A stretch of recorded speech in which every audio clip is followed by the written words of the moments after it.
তুমি যদি খুব বেশি ইমোশন হও তাহলে সবাই তোমাকে ঠকাবে, সবাই তোমাকে পাপোশ ভেবে নেবে।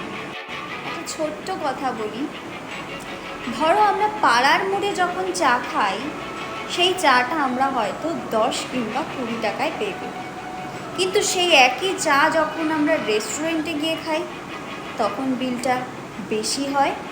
আমরা কিন্তু টিপস দিতেও দ্বিধাবোধ করি। এটা কেন হয় বলো তো?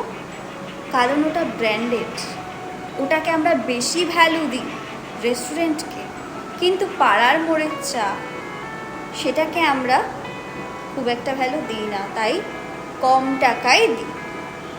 তাই ভ্যালু কী করে ইনক্রিজ করা যাবে সেটা আজকে এই ভিডিওতে বলা হবে। নিজের ভ্যালু কিন্তু ইনক্রিজ করতেই হবে। তুমি যদি নিজের ভ্যালুটাকে ইনক্রিজ না করো, নিজের দাম যদি না দাও, তাহলে তোমাকে কেউ দাম দেবে না, না পাঠ, না বন্ধু বান্ধব, না আত্মীয় স্বজন, না কেউ। তাই নিজের ভ্যালুকে ইনক্রিজ করলে আমাদেরকে সবাই রেসপেক্ট করবে, সবাই প্রায়োরিটি দেবে। আজকে জানবো এই ভিডিওতে নিজের ভ্যালু কী করে ইনক্রিজ করা যায়। ভিডিওটি শেষ অবধি সঙ্গে থাকবে। প্রথমেই বলবো কমিউনিকেশন স্কিল। গুছিয়ে কথা বলা প্র্যাকটিস করতে হবে আজ থেকেই। সুন্দর করে কথা বলতে হবে সবার সাথে, মার্জিত কথা বলতে হবে, মিষ্টি টোনে কথা বলতে হবে, এবং কারোর সাথে কথা বলতে গেলে তাকে অসম্মান করলে চলবে না। রেসপেক্ট দিয়ে কথা বললে তবেই তুমি রেসপেক্ট পাবে। আর একটা জিনিস, কম বলো, শোনো বেশি, এটা খুব জরুরি। এখানে একটা জিনিস, ধরো তুমি কারোর সাথে কথা বলতে যাচ্ছ এবং তুমি সেই সময় দেখছো সে যে টপিকে কথা তোমার সাথে বলছে সেই টপিকটা সম্পর্কে তুমি কিছু জানো। এতে লজ্জা পাওয়ার কিছু নেই।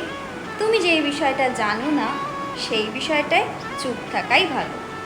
নেক্সট দেখো, প্রত্যেকের ডিসিপ্লিন এবং এথিক্স থাকাটা খুব জরুরি। নীতি থাকা ভীষণ জরুরি। দেখো, নীতি মেনে নিয়ম করে যদি তুমি তোমার কাজগুলিকে করো তাহলে কিন্তু তুমি অনেক কিছু করতে পারবে। আর যদি তুমি ডিসিপ্লিন না হও তাহলে তুমি কারো কাছে তো ভালো হবেই না, একটা সময় নিজের কাছেও খারাপ হয়ে যাবে। তুমি যদি কাউকে কথা দাও যে তুমি এটা করবে, তাহলে সেটা তোমার করা উচিত। ধরো তুমি তোমার পার্টনারকে বলছো আমি তোমার সাথে আর জীবনেও কথা বলবো না, কিন্তু পরক্ষণে আবার ফোন করবে। কিংবা তুমি ধরো কাউকে কথা দিলে যে আমি এই কাজটা যদি কমপ্লিট করতে পারি তোকে ট্রিট দেবো বা তোমাকে ট্রিট দেবো, কিন্তু তুমি সেটা করলে না। এইখানে তুমি হয়ে যাবে ঠক বাজ।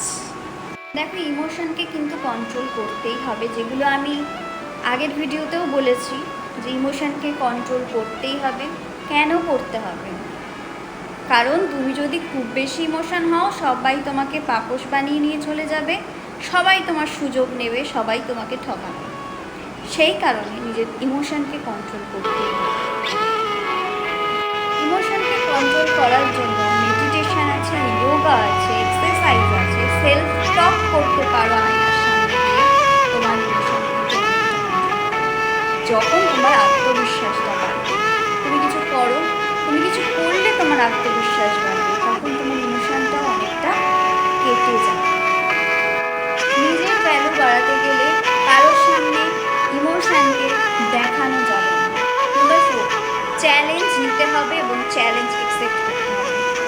দেখো, তুমি এই কাজটা হয়তো এতদিন করতে পারো, নিজেকে বলো যে এই কাজটা আমি এতদিন করতে পারিনি, আজ থেকে পারবো, পারতেই হবে। যেহেতু এই কাজটা তারা পারে না, আমাকে করে দেখাতে হবে।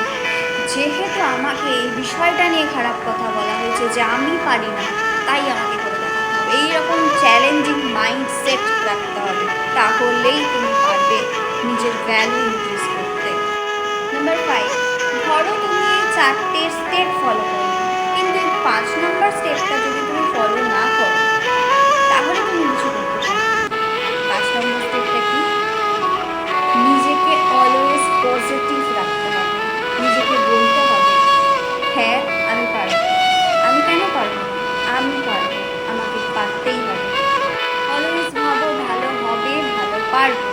আমাদের চারিপাশে যারা আছে তাদেরকে ভালো রাখার দায়িত্বটাও কিন্তু আমাদের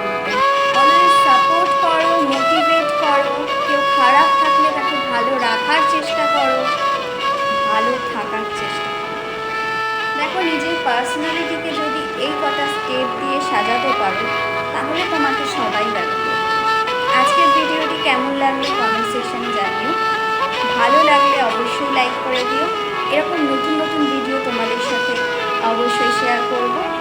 এবং তোমরা ভালো থেকো, সুস্থ থেকো, নিজেদের খেয়াল